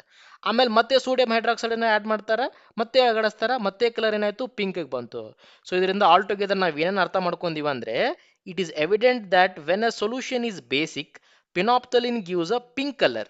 On the other hand, when the solution is acidic, it remain colorless. So ಇದರಿಂದ ಏನು ಅರ್ಥ ಮಾಡ್ಕೊಂತೀವಿ ನಾವು, ಫಿನಾಪ್ತಲಿನ್ ಅನ್ನ ಬಳಕೆ ಮಾಡುವುದರ ಮೂಲಕ ಒಂದು ಸೊಲ್ಯೂಷನ್ ಅಸಿಡಿಕ್ ಇದೆಯಾ ಬೇಸಿಕ್ ಇದೆಯಾ ಅಂತ ಈಸಿಲಿ ಅರ್ಥ ಮಾಡ್ಕೋಬಹುದು. ಇನ್ ಕೇಸ್ ಅದು ಅಸಿಡಿಕ್ ಇತ್ತಂದ್ರೆ ಕಲರ್ಲೆಸ್, ಯಾವುದೇ ರೀತಿಯಾಗಿರ್ತಕ್ಕಂಥ ಬಣ್ಣ ಬರೋದಿಲ್ಲ ಫಿನಾಪ್ತಲಿನ್ ಹಾಕಿದ ಮೇಲೆ. ಸಪೋಸ್ ಅದೇನಾದ್ರೂ ಬೇಸಿಕ್ ಆಗಿತ್ತಂದ್ರೆ ಅದರೊಳಗಡೆ ಪಿಂಕ್ ಕಲರ್ ಬಣ್ಣ ಬರ್ತದ. ಸೊ ಹಾಗಾಗಿ ಫಿನಾಪ್ತಲಿನ್ ಅನ್ನು ನಾವು ಆಸ್ ಎ ಇಂಡಿಕೇಟರ್ ಬಳಸ್ತಾ ಇದೀವಿ ಅಂತ ತಿಳ್ಕೊಬೇಕಿಲ್ಲಿ, ಸರಿನಾ ಸರ್? ನಮ್ಗೆ ಇದು ಅರ್ಥ ಆಗಲಿಲ್ಲ, ಸ್ವಲ್ಪ ಕನ್ಫ್ಯೂಷನ್ ಆಗ್ತಾ ಇದೆ, ಡೋಂಟ್ ವರಿ. ಸೊ ಒಂದು ಪಾಯಿಂಟ್ ನೆನಪಿಟ್ಕೊಳ್ಳಿ, ಫಿನಾಪ್ತಲಿನ್ ಅಂತ ಒಂದು ಸೊಲ್ಯೂಷನ್ ಅದ, ಅದನ್ನ ನಾವು ಇಂಡಿಕೇಟರ್ ಆಗಿ ಬಳಕೆ ಮಾಡ್ತೀವಿ. ಅದನ್ನ ಹಾಕಿದಾಗ ಕಲರ್ಲೆಸ್ ಯಾವುದೇ ರೀತಿಯಾಗಿರ್ತಕ್ಕಂಥ ಬಣ್ಣ ಬರಲಿಲ್ಲ ಅಂದ್ರೆ ಅದನ್ನ ನಾವು ಅಸಿಡಿಕ್ ಅಂತ ಕರಿತೀವಿ, ಅಂದ್ರೆ ಆಮ್ಲೀಯ ಅಂತ ಕರಿತೀವಿ. ಸಪೋಸ್ ಅದೇನಾದ್ರೂ ಸೊಲ್ಯೂಷನ್ ಪಿಂಕ್ ಕಲರ್ಗೆ ಚೇಂಜ್ ಆಯ್ತು ಅಂದ್ರೆ ಅದನ್ನ ನಾವು ಬೇಸಿಕ್ ಸೊಲ್ಯೂಷನ್ ಅಂತ ಕರಿತೀವಿ. ಜಸ್ಟ್ ಈ ಪಾಯಿಂಟ್ ಅನ್ನ ಅರ್ಥ ಮಾಡ್ಕೊಂಡ್ರೆ ನಿಮ್ ಸಾಕು. ಅವ್ರು ಕೊಟ್ಟಿರ್ತಕ್ಕಂಥ ಉದಾಹರಣೆ ನಿಮ್ಗೆ ತಿಳಿಲಿಲ್ಲ ಅಂದ್ರೂ ಪರವಾಗಿಲ್ಲ, ಇಷ್ಟೇ ಬೇಕಾಗಿರ್ತಕ್ಕಂಥದ್ದು. ಸರಿನಾ? ನೆಕ್ಸ್ಟ್, ಇವಾಗ ಏನು ಹೇಳ್ತಾ ಇದ್ವಿ ನಾವು, ಒಂದು ಟೆಸ್ಟ್ ಟ್ಯೂಬ್ ತಗೊಂಡ್ವಿ, ಅದಕ್ಕೆ ಆಸಿಡನ್ನು ಹಾಕಿದ್ವಿ, ಆಮೇಲೆ ಅದಕ್ಕೆ ಬೇಸನ್ನು ಹಾಕಿದ್ವಿ, ಲೈಕ್ ಮೊದಲಿಗೆ ಎಚ್ ಸಿ ಎಲ್ ಅನ್ನು ಹಾಕಿದ್ವಿ, ಆಮೇಲೆ ಎನ್ ಎ ಓ ಎಚ್ ಅನ್ನು ಹಾಕಿದ್ವಿ. ಸೊ ಈ ರೀತಿ ಮಿಕ್ಸ್ ಮಾಡೋದ್ರಿಂದ ಏನಾಗ್ತದ ಆ ಪಾಯಿಂಟನ್ನು ಇಲ್ಲಿ ಕೊಡ್ತಾ ನೋಡಿ.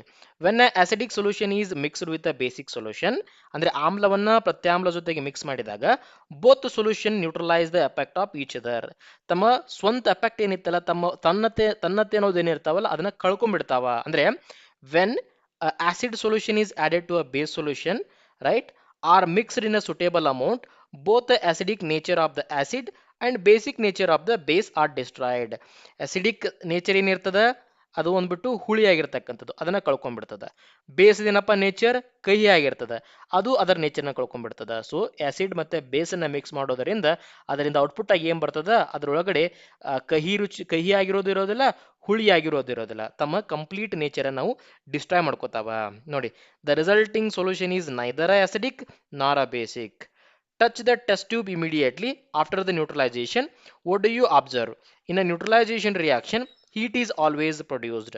ಅಂದ್ರೆ ಸೊ ಈ ರಿಯಾಕ್ಷನ್ ಆಗಬೇಕಾದ ಸಂದರ್ಭದಲ್ಲಿ ಎಚ್ ಸಿ ಎಲ್ ನ ಜೊತೆಗೆ N A O H mix ಆಗಬೇಕಾದ ಸಂದರ್ಭದಲ್ಲಿ ಯಾವಾಗಲೂ ಹೀಟ್ ಪ್ರೊಡ್ಯೂಸ್ ಆಗ್ತದ ಅಂತ ಹೇಳ್ತಾರೆ ಅವರು. ಯಾವಾಗಲೂ ಹೀಟ್ ಪ್ರೊಡ್ಯೂಸ್ ಆಗ್ತದ. ಹೀಟ್ ಅಷ್ಟೇ ಅಲ್ಲ, ಇವನ್ ಇದ್ರ ಜೊತೆಗೆ ನಮಗೆ ನೀರು ಕೂಡ ಪ್ರೊಡ್ಯೂಸ್ ಆಗೋದನ್ನ ನಾವು ನೋಡ್ತೀವಿ. ಸೊ ಅದ್ರ ಜೊತೆಗೆ ಮತ್ತೆ ಏನಾದ್ರು ಪ್ರಾಡಕ್ಟ್ಸ್ ಬರ್ತಾವ ಆಸಿಡ್ ಮತ್ತೆ ಬೇಸ್ ಮಿಕ್ಸ್ ಆದಾಗ, ಕೇಳ್ಬೋದು ಎಕ್ಸಾಮ್ ಅಲ್ಲಿ. ಎಸ್, ಆಸಿಡ್ ಮತ್ತೆ ಬೇಸ್ ಮಿಕ್ಸ್ ಆದ್ರೆ ನಮಗೆ ಸಾಲ್ಟ್ ಸಿಗ್ತದೆ ಆಸ್ ಅ ಔಟ್ಪುಟ್ ಆಗಿ. ನೋಡಿ, in a neutralization reaction a new substance is formed. This is called as salt. Salt may be acidic, basic or neutral in nature. Thus neutralization can be defined as follows: the reaction between an acid and a base is also known as a neutralization. Salt and water are produced in this process with evolution of the heat. So acid ಮತ್ತೆ base mix ಆದಾಗ ಸಾಮಾನ್ಯವಾಗಿ ನಮಗೆ salt ಸಿಗ್ತದ, plus water ಸಿಗ್ತದ, plus heat ಸಿಗ್ತದ ಅಂತ total ಆಗಿ ಇಲ್ಲಿ ಹೇಳ್ತಾ ಇದ್ದಾರಾ. ಸೊ ಇವನ್ ಒಂದು ಎಕ್ಸಾಂಪಲ್ ಅನ್ನು ಕೂಡ ಕೊಟ್ಟಿದ್ದಾರ, ನೋಡ್ಬೋದು ನಾವಿಲ್ಲಿ. Acid acid plus base resulting into salt, water and heat is evolved. As a acid ಅವ್ರು ಇಲ್ಲಿ ತೆಗೆದುಕೊಳ್ತಕ್ಕಂಥದ್ದು H C L, hydrochloric acid ಅನ್ನು ತೆಗೆದುಕೊಂಡಿದ್ದಾರೆ, ಅದಕ್ಕೆ ಸೋಡಿಯಂ ಹೈಡ್ರಾಕ್ಸೈಡ್ ಅನ್ನ ಮಿಕ್ಸ್ ಮಾಡಿದ್ದಾರೆ. So let me reduce the pen size. So ಏನ್ ಮಾಡ್ತಾ ಇದ್ದಾರೆ, ಎಚ್ ಸಿ ಎಲ್ ಜೊತೆಗೆ ಎನ್ ಎ ಓ ಎಚ್ ಅನ್ನ ಮಿಕ್ಸ್ ಮಾಡ್ತಾ ಇದ್ದಾರೆ. So N A O H ಅನ್ನ ಮಿಕ್ಸ್ ಮಾಡಿದಾಗ ಏನಾಯ್ತು, N A plus C L ಎರಡು ಸೇರ್ಕೊಂಡ್ಬಿಟ್ಟು N A C L, sodium chloride form ಆಯ್ತು. ಸೋಡಿಯಂ ಕ್ಲೋರೈಡ್ ಅಂದ್ರೆ ಏನಪ್ಪಾ, ಇದು ಉಪ್ಪು, ಸಾಲ್ಟ್ ಫಾರ್ಮ್ ಆಯ್ತು. ಇದ್ರ ಜೊತೆಗೆ parallelly N A O H ಜೊತೆ, ಇದರ ಜೊತೆಗೆ ಪ್ಯಾರಲ್ ಆಗಿ ನಮಗೆ ಎಚ್ ಟು ಓ ಕೂಡ ಸಿಗ್ತದ, ಎಚ್ ಟು ಓ ಕೂಡ ಸಿಗ್ತದ. ನೋಡಿ, ಇದು ಒಂದು ಹೆಚ್ಚು, ಇದು ಒಂದು ಹೆಚ್ಚು, ಎರಡು ಎಚ್ ಕುಡ್ಕೊಂಡ್ಬಿಟ್ಟು ಎಷ್ಟಾಯ್ತು, ಡಬಲ್ ಎಚ್, ಎಚ್ ಟು ಆಯ್ತು. ಇಲ್ಲಿ ಓ ಎಷ್ಟೈತೆ, ಒಂದೈತೆ.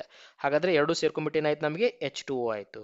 So all together H C L ಮತ್ತೆ ಎನ್ ಎ ಓ ಎಚ್ ಎರಡು ಸೇರ್ಕೊಂಡ್ಬಿಟ್ಟು ಉಪ್ಪು ಮತ್ತೆ ನೀರು ಸಿಗ್ತದೆ.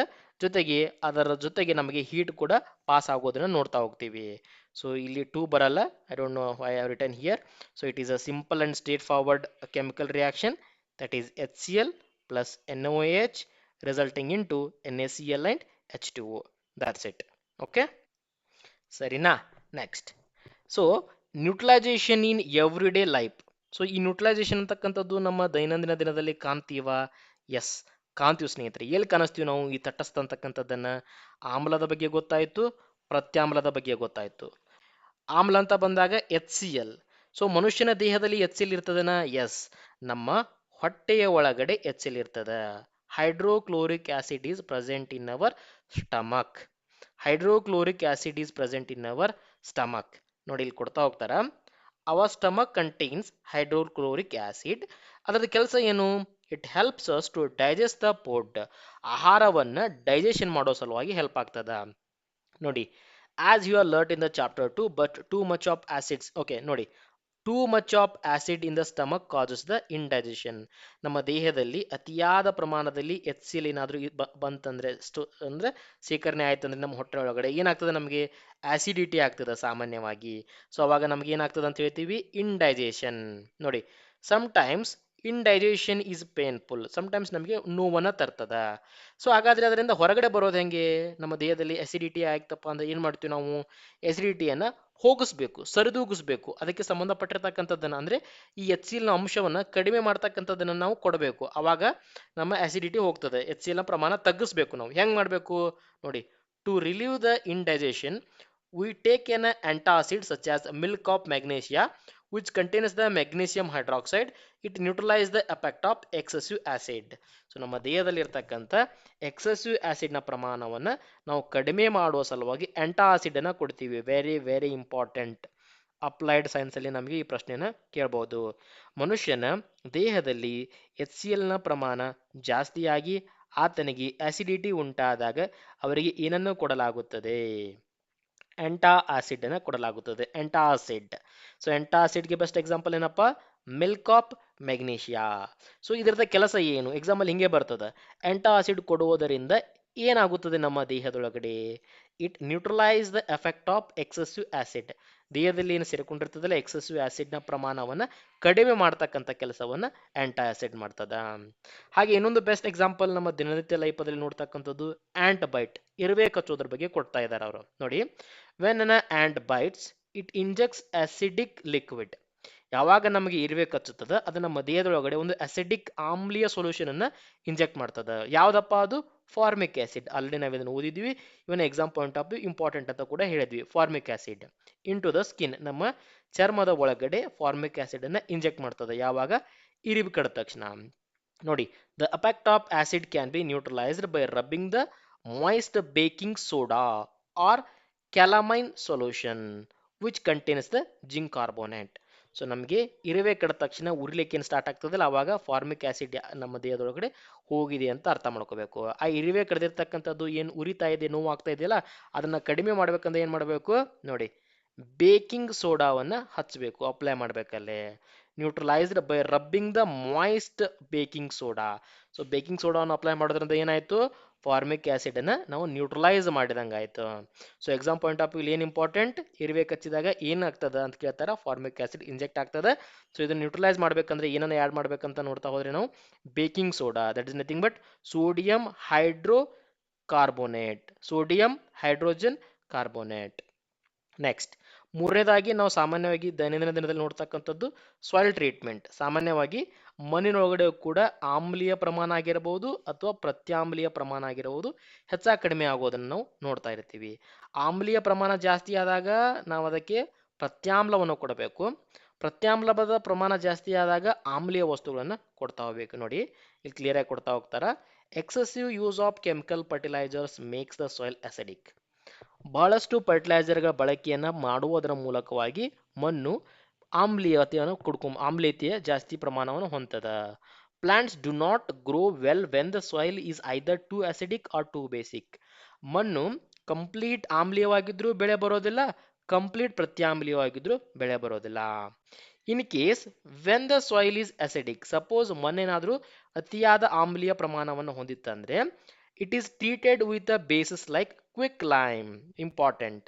ಸಪೋಸ್ ಮಣ್ಣೇನಾದರೂ ಅಸಿಡಿಕ್ ಇತ್ತಂದ್ರೆ ಅದನ್ನ ಬೇಸಿಕ್ ಮಾಡೋದು ಹೆಂಗಪ್ಪ? ತಟಸ್ಥ ಮಾಡೋದು ಹೆಂಗೆ ನೋಡಿ, it is treated with a bases ಅನ್ನ ಆಡ್ ಮಾಡೋದ್ರ ಮೂಲಕ ನಾವು ತಟಸ್ಥ ಮಾಡಬಹುದು. Best example quick lime. This is very important. I will put star mark. Okay, quick lime the formula ಏನು? Calcium oxide.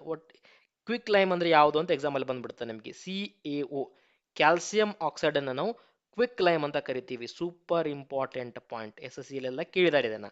Calcium oxide is nothing but quick lime. ಅದೇ ರೀತಿಯಾಗಿ ನಾವು ಸ್ಲೇಕ್ಡ್ ಲೈಮ್ ಅನ್ನ ಆಡ್ ಮಾಡೋದ್ರ ಮೂಲಕ ನಾವು ಅಸಿಡಿಟಿಯನ್ನ ಕಡಿಮೆ ಮಾಡಬಹುದು ಮಣ್ಣಿನ ಪ್ರಮಾಣದಲ್ಲಿ. ಈ ಸ್ಲೇಕ್ಡ್ ಲೈಮ್ ಅನ್ನ ಏನಂತ ಕರಿತೀವಿ? Calcium hydroxide. ಇದನ್ನ ನಾವು ಕ್ಯಾಲ್ಸಿಯಂ ಹೈಡ್ರಾಕ್ಸೈಡ್, ಎರಡು ಬಹಳ ಇಂಪಾರ್ಟೆಂಟ್. ಕ್ಯಾಲ್ಸಿಯಂ ಆಕ್ಸೈಡ್ ಅಂತ ಬಂದ್ರೆ ಕ್ವಿಕ್ ಲೈಮ್, ಕ್ಯಾಲ್ಸಿಯಂ ಹೈಡ್ರಾಕ್ಸೈಡ್ ಅಂತ ಬಂದ್ರೆ ಸ್ಲೇಕ್ಡ್ ಲೈಮ್. ಎರಡನ್ನು ಕೇಳಿದ್ರೆ ಎರಡನ್ನು ಕೂಡ ನೀವು ನೆನಪಿಟ್ಕೋಬೇಕು. If the soil is basic or okay. Next ಏನು ಕೊಡ್ತಾ ಇದ್ದಾರೆ ಅಂದ್ರೆ ಇಲ್ಲಿ ಇವಾಗ ಏನು ಅರ್ಥ ಮಾಡ್ಕೊಂಡಿದ್ವಿ, ಆಸಿಡಿಕ್ ಇತ್ತಂದ್ರೆ ಅದನ್ನ ನಾವು ಬೇಸಿಕ್ ಆಗಿ ಆ್ಯಡ್ ಮಾಡಬೇಕಾಗಿತ್ತಂದ್ರೆ ಕ್ವಿಕ್ ಲೈಮು ಮತ್ತೆ ಇನ್ನೊಂದು ಯಾವ್ದಪ್ಪ ಸೋಡಿಯಂ ಹೈಡ್ರಾಕ್ಸೈಡ್ ಅನ್ನ ಆ್ಯಡ್ ಮಾಡ್ಬೇಕಂತ ಮಾಡಿದ್ವಿ. ಸಪೋಸ್ ಮಣ್ಣೇನಾದ್ರೂ ಕಂಪ್ಲೀಟ್ ಆಗಿ ಬೇಸಿಕ್ ಆಗಿತ್ತಂದ್ರೆ ಪ್ರತ್ಯಾಮ್ಲೀತಿ ಅಂಶ ಜಾಸ್ತಿ ಆಗಿತ್ತಂದ್ರೆ ಅವಾಗ ಏನ್ ಮಾಡಬೇಕು ನೋಡಿ, if the soil is too much basic organic matter is added, ಅದಕ್ಕೆ ನಾವು ಆರ್ಗ್ಯಾನಿಕ್ ಮ್ಯಾಟರ್ ಅನ್ನ ಆ್ಯಡ್ ಮಾಡ್ಬೇಕಂತ. ಅವಾಗ ಏನಾಗ್ತದ, organic matter releases the acid which neutralise the basic nature of the soil. So ಈ ಆರ್ಗ್ಯಾನಿಕ್ ಮ್ಯಾಟರ್ ಇರ್ತಕ್ಕಂಥ ರೈಟ್, ಆರ್ಗ್ಯಾನಿಕ್ ಮ್ಯಾಟರ್ ಇರ್ತಕ್ಕಂಥ ಆಸಿಡ್ನ ಪ್ರಮಾಣ ಮಣ್ಣಿನೊಳಗಡೆ ಸೇರ್ಕೊಂಡ್ಬಿಟ್ಟು ಆ ಮಣ್ಣಿನಲ್ಲಿರ್ತಕ್ಕಂಥ ಜಾಸ್ತಿ ಆಮ್ಲತೆಯನ್ನ ಅಂದ್ರೆ ಪ್ರತ್ಯಾಮ್ಲತೆಯನ್ನ ಕಡಿಮೆ ಮಾಡ್ತಾ ಹೋಗ್ತದ. ಸೊ ಆಲ್ ಟುಗೆದರ್ ಏನಪ್ಪಾ, ಸಪೋಸ್ ಮಣ್ಣು ಆಸಿಡಿಕ್ ಇತ್ತಂದ್ರೆ ಅದಕ್ಕೆ ಬೇಸಸ್ ಅನ್ನ ಆ್ಯಡ್ ಮಾಡಬೇಕು, ಅಥವಾ ಮಣ್ಣು ಬೇಸಿಕ್ ಹೈ ಆಗಿತ್ತಂದ್ರೆ ಆಸಿಡ್ಸ್ ಅನ್ನ ಆ್ಯಡ್ ಮಾಡಬೇಕು. ಎಕ್ಸಾಮ್ ಪಾಯಿಂಟ್ ಆಫ್ ವ್ಯೂ ಏನೇನು ಇಂಪಾರ್ಟೆಂಟ್, ಕ್ಯಾಲ್ಸಿಯಂ ಹೈಡ್ರಾಕ್ಸೈಡ್ ಅದಕ್ಕೆ ಏನಂತ ಕರೀತಾರ ಕೆಮಿಕಲ್ ನೇಮು, ಹಾಗೆ ಕ್ಯಾಲ್ಸಿಯಂ ಆಕ್ಸೈಡ್ ಏನಂತ ಕರೀತಾರ. ಇವೆರಡನ್ನು ಕೂಡ ನೀವು ನೆನಪಿಡಬೇಕು. ಇನ್ನು ಮೂರನೇದಾಗಿ ಮತ್ತೊಂದು ಯಾವ್ದಪ್ಪ, ನಾವು ನ್ಯಾಚುರಲಿ ನ್ಯೂಟ್ರಲೈಸೇಷನ್ ಇಂದ ಎವ್ರಿಡೇ ಲೈಫಲ್ಲಿ ನೋಡ್ತಾ ಹೋದಾಗ ಫ್ಯಾಕ್ಟ್ರಿ ವೇಸ್ಟ್ಸ್, ಓಕೆ, ಕೈಗಾರಿಕೆಗಳಿಂದ ಬರ್ತಕ್ಕಂಥ ವೇಸ್ಟ್ಗಳಲ್ಲಿ ಕೂಡ ನಾವು ಈ ಎಸಿಡಿಕ್ಕು ಬೇಸಿಕ್ಕು ಅಥವಾ ತಟಸ್ಥ ಆಗುವ ಒಂದು ಕಾನ್ಸೆಪ್ಟ್ ಅನ್ನ ಅರ್ಥ ಮಾಡ್ಕೋತೀವಿ. ನೋಡಿ, the waste of many factories contains the acids. ಫ್ಯಾಕ್ಟ್ರಿಗಳಿಂದ ಹೊರಬರ್ತಕ್ಕಂಥ ವೇಸ್ಟ್ನಲ್ಲಿ ಆಸಿಡ್ನ ಪ್ರಮಾಣ ಇರೋದನ್ನು ಸಾಮಾನ್ಯವಾಗಿ ನೋಡ್ತೀವಿ ನಾವು. If they are allowed to flow into the water bodies, the acids will kill the fishes and other organisms. So ಯಾವುದೇ ರೀತಿಯಾಗಿರ್ತಕ್ಕಂಥ ಬೇಸಸ್ ಅನ್ನ ಆ್ಯಡ್ ಮಾಡಲಾರ್ದೆ ಆ ಹೈ ಅಸಿಡಿಕ್ ಆಗಿರ್ತಕ್ಕಂಥ ನೀರನ್ನ, ಆ ಫ್ಯಾಕ್ಟ್ರಿ ವೇಸ್ಟ್ ಅನ್ನ ನೀರಿನ ಜೊತೆಗೆ, ಫಾರ್ ಎಕ್ಸಾಂಪಲ್ ನದಿಯ ಜೊತೆಗೆ ಏನಾದರೂ ಸೇರಿಸ್ಬಿಟ್ರೆ ಏನಾಗ್ತದೆ, ನದಿ ಒಳಗೆ ಇರ್ತಕ್ಕಂಥ ಮೀನಾಗಿರ್ಬೋದು, ಬೇರೆ ಬೇರೆ ಜಲಚರ ಜೀವಿಗಳು ಸಾಯುವ ಸಾಧ್ಯತೆಗಳು ಇರ್ತಾವ. It will kill the fish and other organism.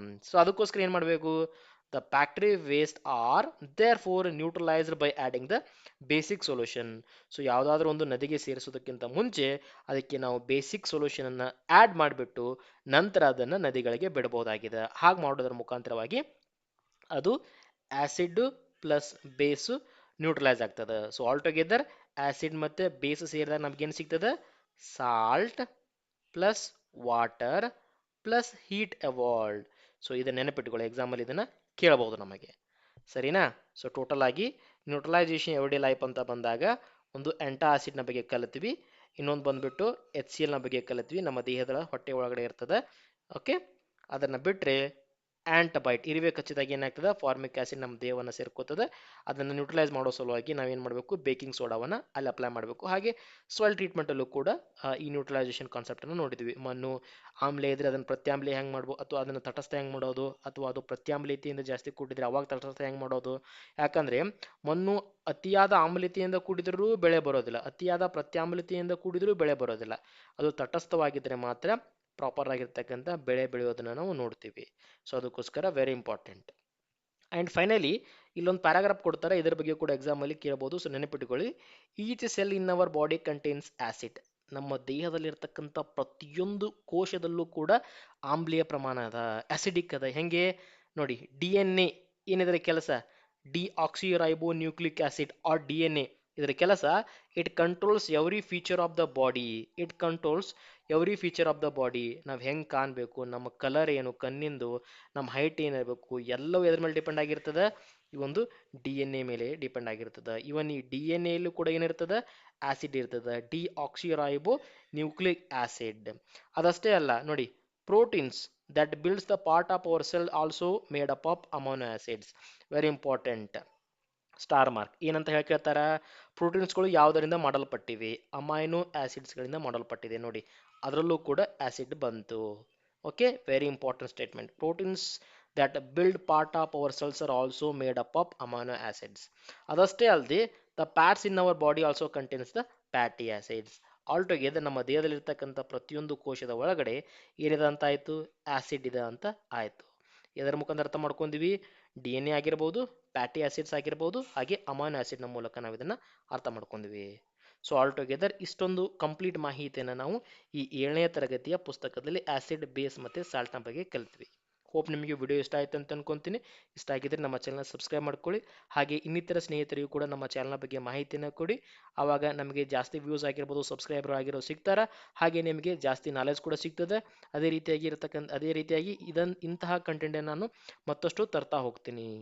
So ಜನರಿಗೆ ಇಷ್ಟ ಆಗ್ತದೆ, ನಾನು ಮಾಡ್ಬೇಕು ಅನ್ನೋದು ಮೋಟಿವೇಶನ್ ಬರ್ತದೆ. ಸೊ ಹಾಗಾಗಿ ಜಾಸ್ತಿ ವ್ಯೂಸ್ ಮತ್ತು ಸಬ್ಸ್ಕ್ರೈಬ್ ಬಡಿಸೋದು ನಿಮ್ಮ ಕೆಲಸ, right? Thank you so much for watching till the end and bye for ನಾವು.